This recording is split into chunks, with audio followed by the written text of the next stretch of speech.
Assalamualaikum warahmatullahi wabarakatuh. Kembali bersama Edi Selalu di Hati. Kembali bersama Empu Gandrung. Kali ini kita akan mengupas tentang panahan dari sisi budaya. Selamat malam, Empu. Malam. Oke. Rayu. Ini kan sekarang ini kan panahan ini kan sudah marak menjadi olahraga prestasi. Dari awalnya juga ada yang belajar karena sunnah Rasul. Tetapi kalau pakai busur yang saat itu digunakan zaman Rasulullah, berarti kan tidak bisa untuk ikut lomba ke arah prestasi. Maka sudah dimodifikasi sedemikian rupa sehingga menjadi contoh busur seperti ini yang bisa untuk diikutkan ke lomba sampai ke internasional.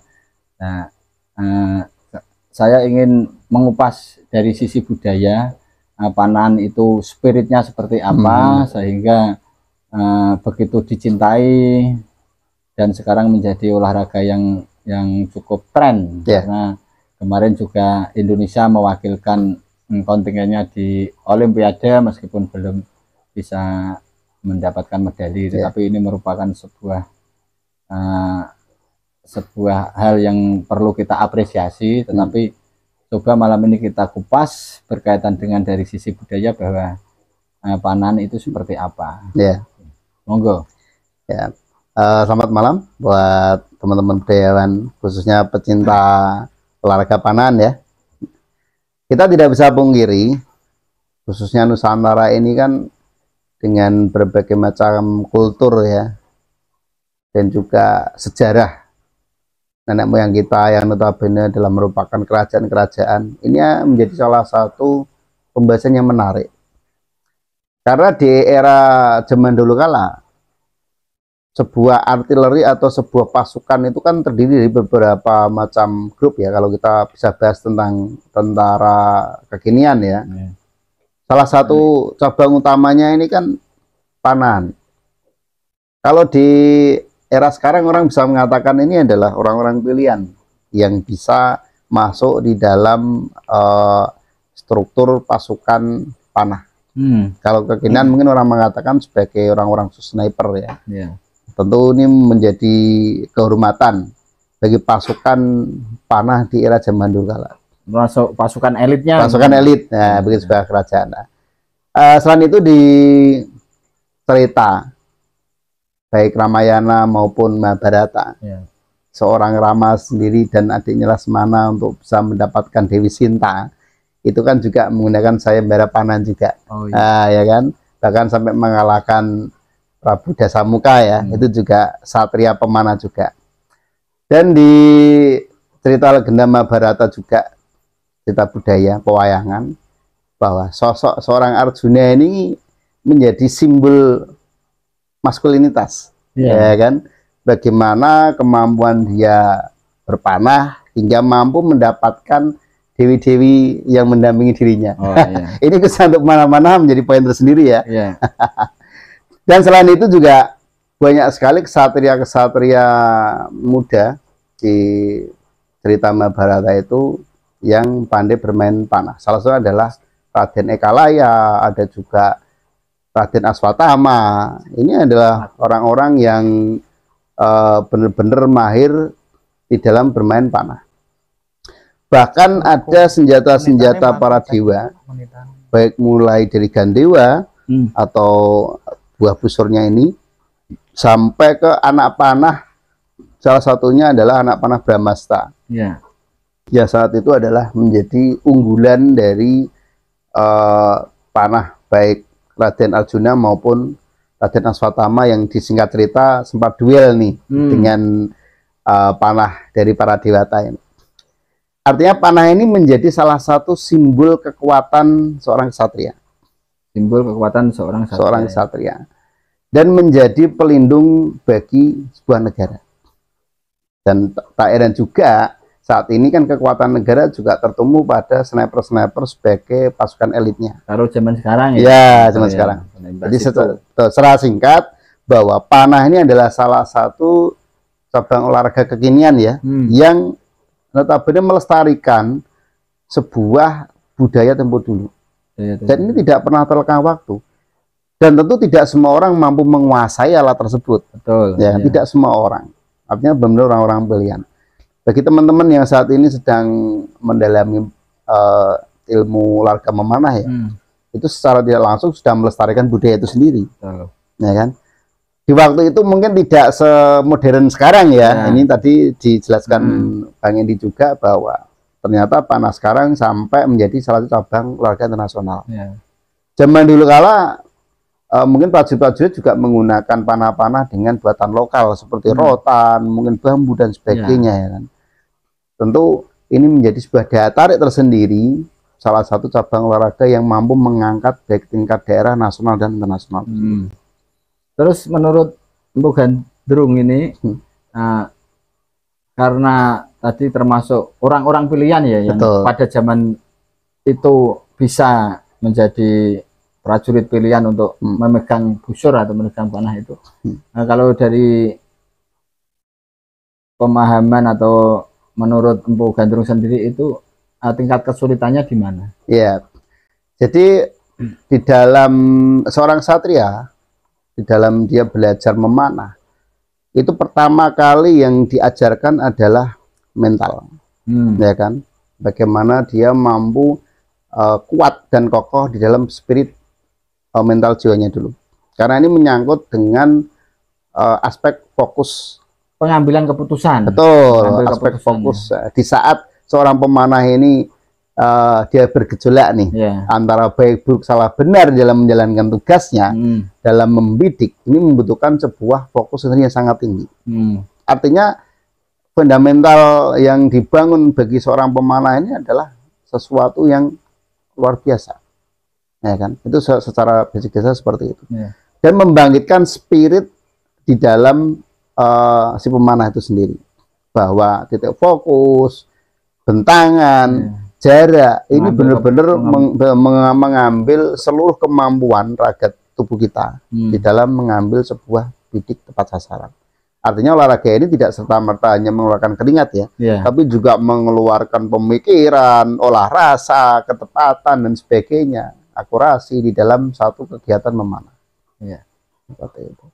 Terus untuk kalau kita dari sisi budaya, kemudian kita melihat pemanah tempo dulu ya, seperti tadi disampaikan ada Arjuna seperti itu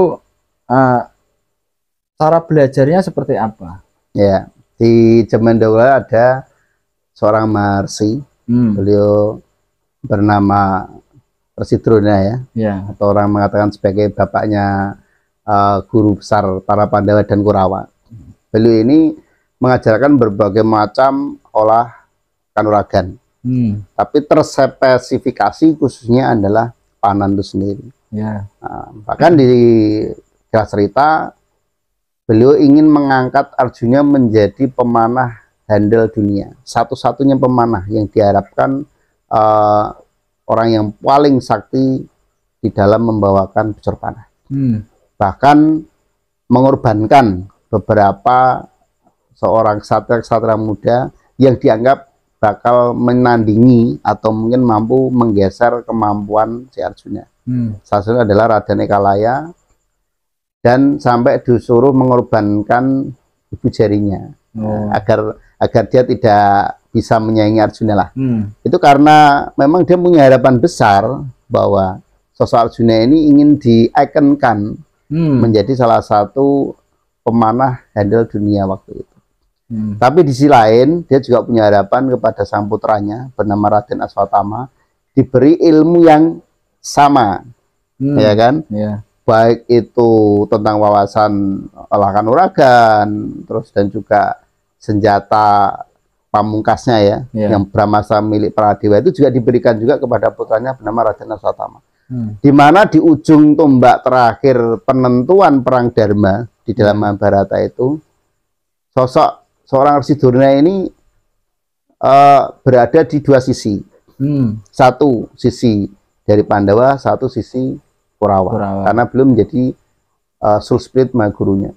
Tapi karena sumpah baktinya kepada negara, dia tetap ikut di dalam Hastinapura sebagai leadershipnya para Kurawa.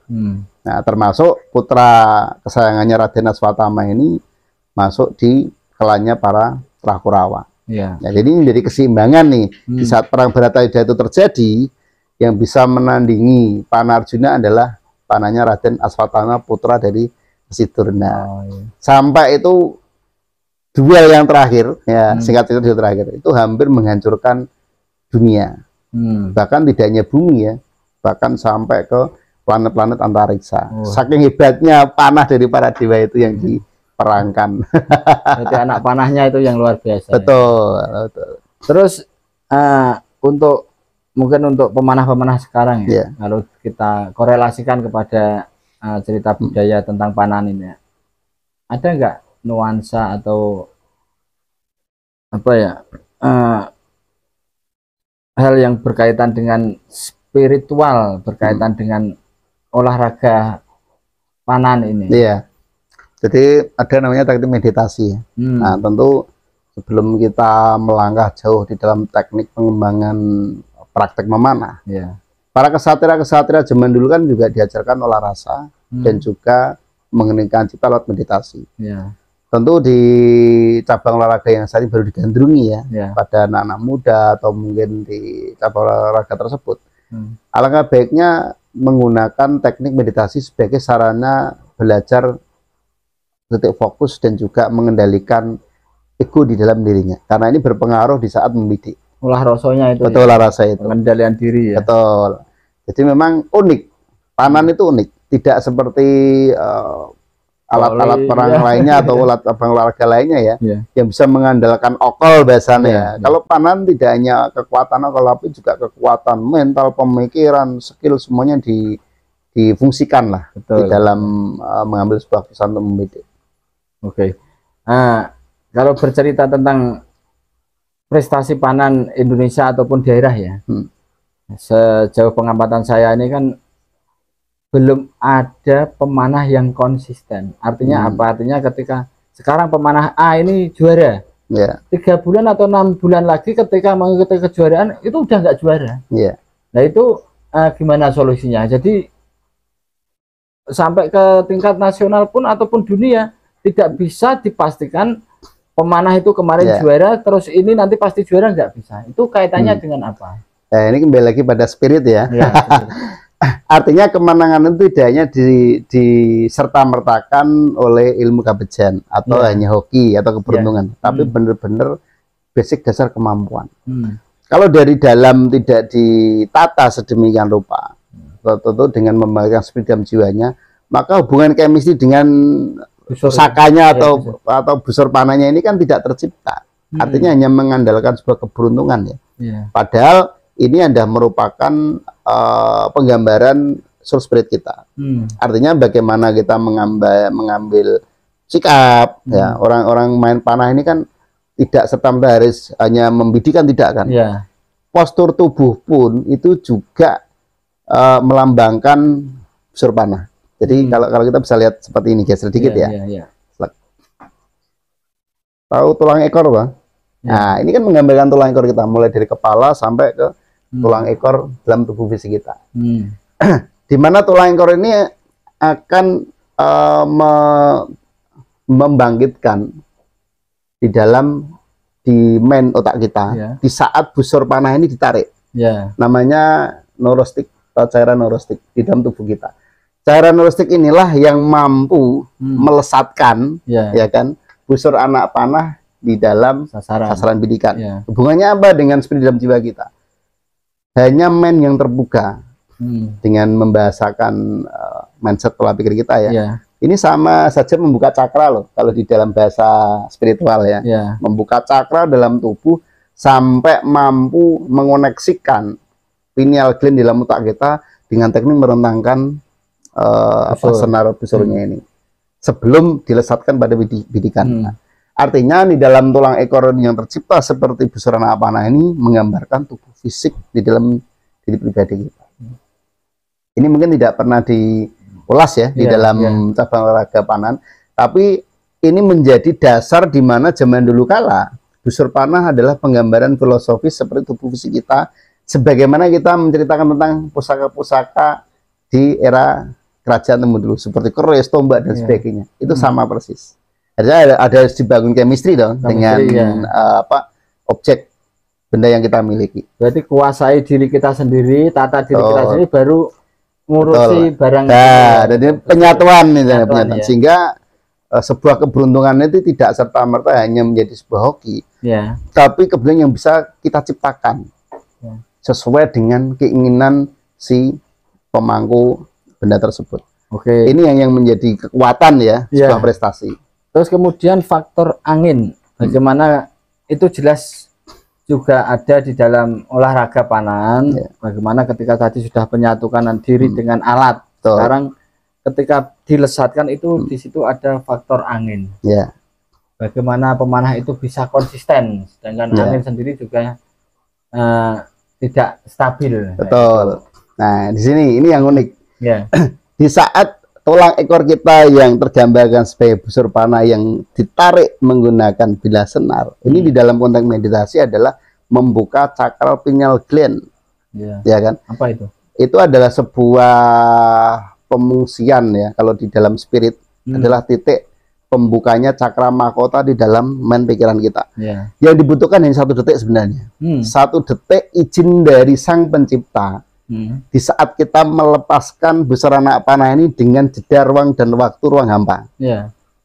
Ini kan kadang tidak dimaknai di dalam sebuah cabang olahraga hanya sebatas mengeluarkan tenaga tapi ada teknik bagaimana kita meminta izin kepada sang pencipta dengan memberi ruang 1 detik, ruang kehampaan, agar angin ini tidak memengaruhi busur panah yang melesat. Anak panah yang melesat. Betul sekali. Ini ada satu teknik. Diizinkan berarti anginnya betul membuka kan gitu. Membuka. Artinya anak panah ini melesat sampai tujuan tanpa ada hambatan kendala.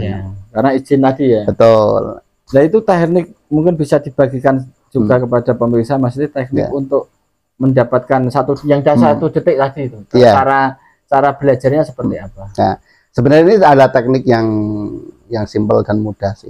Di semua dalam pembelajaran spiritual semua diajarkan bagaimana teknik penyatuan jiwa kita dengan sang penciptanya. Sebenarnya semua diajarkan, baik dari literatur budaya maupun di literatur agama, yang bernama meditasi itu sendiri. Nah, mungkin kalau untuk beberapa kegiatan mungkin di tempat kami tadi Joglo ini juga sering dipakai untuk bermeditasi juga. Di sana kita ajarkan bagaimana menciptakan ruang 1 detik untuk mengambil sebuah kehendak, ya kan, sehingga apa yang kita ambil keputusan saat melesatkan busur anak panah ini tidak terpengaruh oleh hal-hal dari luar tubuh fisik kita, termasuk angin tadi. Betul, termasuk cuaca, angin dan sebagainya tidak berpengaruh.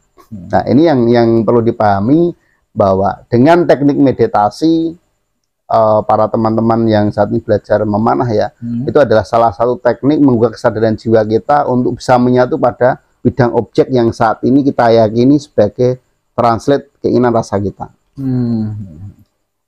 Wah, luar biasa ini. Berat ya materinya. Tapi akan menjadi makanan sehari-hari, nanti akan jadi ringan deh. 1 detik tadi kuncinya. 1 detik. Menciptakan kehendak. Betul. Dan ada satu hal lagi nih, ini mengenai objek sasarannya. Secara umum pasti seorang pemanah akan melihat jarak. Tapi bagi seorang spiritual, jarak ini bukan sebuah masalah, ya kan? Karena objek yang dibidik itu tidak di sana, tapi sudah ada di ujung mata tombaknya. Artinya adalah yang melesat itu secara fisik itu kan busur anak panah. Tapi yang kita tarik adalah objek yang mau kita bidik. Ya kan? Sehingga dia terkunci. Kalau di bahasa teknik remote control kan ada sistem locket kan, ya kan? Dimana objek itu di dalam waktu 1 detik mampu kita lock sesuai dengan sasaran yang kita kehendaki. Itu yang penting. Kembalinya betul. Betul. Sehingga dia mau kemana-mana busur anak panah jelas sudah kena ke dia. Meskipun kena angin menggak-menggak tetap karena sudah terkunci. Betul, sudah terkunci. Nah, teknik ini yang harusnya kita ajarkan kepada pemanah-pemanah Nusantara, ya kan, agar dia mampu membangkitkan soul spirit jiwanya. Iya. Bukan anak panah yang kita lesatkan saja, tapi objek yang kita tarik. Iya. Nah, kan? Mengunci objeknya. Betul. Biar kena di sasaran anak panah kita. Wah, luar biasa. Ada lagi yang perlu dibagikan? Secara umum itu. Nanti kalau ada lagi kita tulis di kolom komentar ya. Pasti. Tulis di kolom komentar, mungkin minta pencerahan apa nanti bisa. Nah, kita undang lagi Mpu Gandrung ke rumah saya gitu. Mungkin itu Mpu Gandrung, terima kasih sekali pencerahannya berkaitan dengan panahan. Ini nanti langsung kita ajarkan ke anak-anak panahan ini. Gitu ya. Ya. Pemirsa, terima kasih, tetap dukung channel Edi Selalu di Hati, share, subscribe, kemudian tulis di kolom komentar biar kami dapat masukan dan saran untuk perbaikan channel ini. Terima kasih, kami tutup. Wassalamualaikum warahmatullahi wabarakatuh. Salam.